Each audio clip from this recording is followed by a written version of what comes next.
Hi everyone, and welcome back to Creating Great Characters. In this video we're going to work with how do you evolve your characters as you write. And as I said earlier, the key here is to continue to discover your character. Now you can do that either through the front door as you create the profile in advance, or through the back door like we're going to do in this particular video, where you elevate the profile and the character as you continue to write. If you have a problem, go to the side door, pitch the character to a friend, and have them help you fill in the profile. I want to give you an example that came from a script I worked on previously. This is very close to what that character was. Her name was Wendy, and she was the best friend of the lead female. Now, she's a very unassuming character, and if you look at her core traits, you'll see that.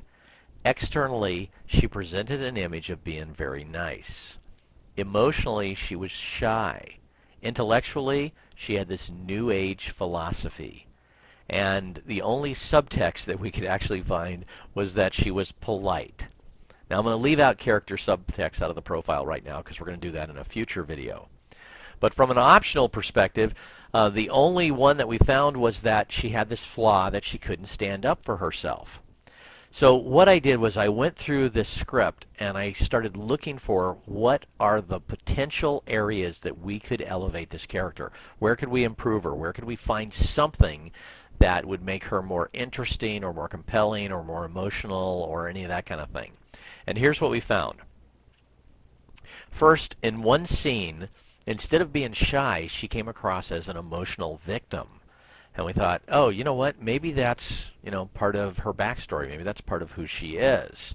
From a subtext perspective, we had one scene where she wanted something, but she couldn't say it, so she became very cunning.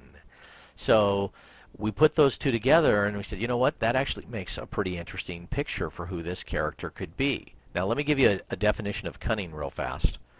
Cunning means skill in concealing or disguising the real purpose of one's actions, deceptive or sly.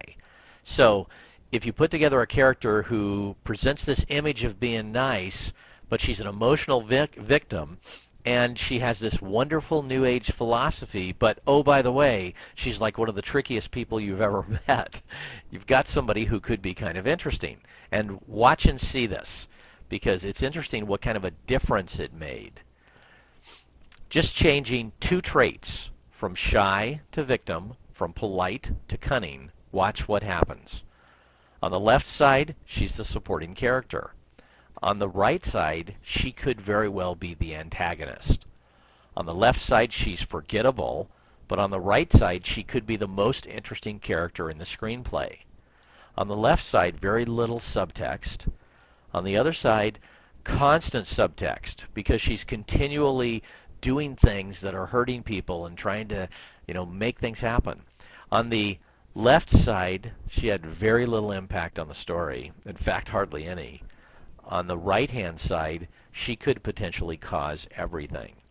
And on the left side, at best, we're going to get a low to a mid-level actress to play that part. On the right-hand side, it may actually be an A-list actress who wants to really show us, her dark side. So by the time we were done, this character actually became the antagonist. Even though she operated as a best friend, the truth is that she was no friend to anyone. The other part, on the other side, here's what we discovered. First, her flaw looked like she couldn't stand up for herself, but the reality was that she couldn't openly stand up for herself. And this is kind of important. When you go to create this side, a lot of times you want to look back at those core traits. And even though she was cunning and a victim and very angry and upset and all that kind of thing, she wanted to present an external image of being nice. Plus, it wasn't consistent with her New Age philosophy for her to be abusing people in the open. So again, she couldn't openly stand up for herself, and that's why she did things very covertly. Her mission and agenda, and this was very interesting. It took us a little bit to discover this, but once we did, it changed everything. So her mission and agenda was to incapacitate or destroy anyone who had power over her. Now, I really believe in this particular case, this was an unconscious thing she had going on. It wasn't, something where she was just this horrible, mean person.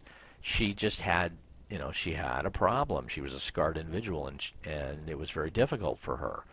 But the other part of it, remember, since she's nice and has a New Age philosophy, essentially those two are in absolute opposition to the cunning and the victim side. So the other part of it was that she would incapacitate and destroy the other characters, but she had to look innocent doing it. So all of this side was consistent with what's going on this side. It's just simply it gives us a deeper view of it, or another way to look at it. So what this ultimately did was we took a character that wasn't very interesting, and by discovering these things and allowing her to evolve, we found somebody who, became one of the most interesting characters in the movie. So as you work with your characters, continue to discover as you write. Allow them to evolve right in front of you, and notice the things that they do. If you write a scene and that character goes to a particular extreme, maybe there's something that that you need to pay attention to. And then, of course, as you notice changes or make changes, make sure that you update your profiles so that you're absolutely clear on who those characters are. Now let me give you a quick assignment for growth.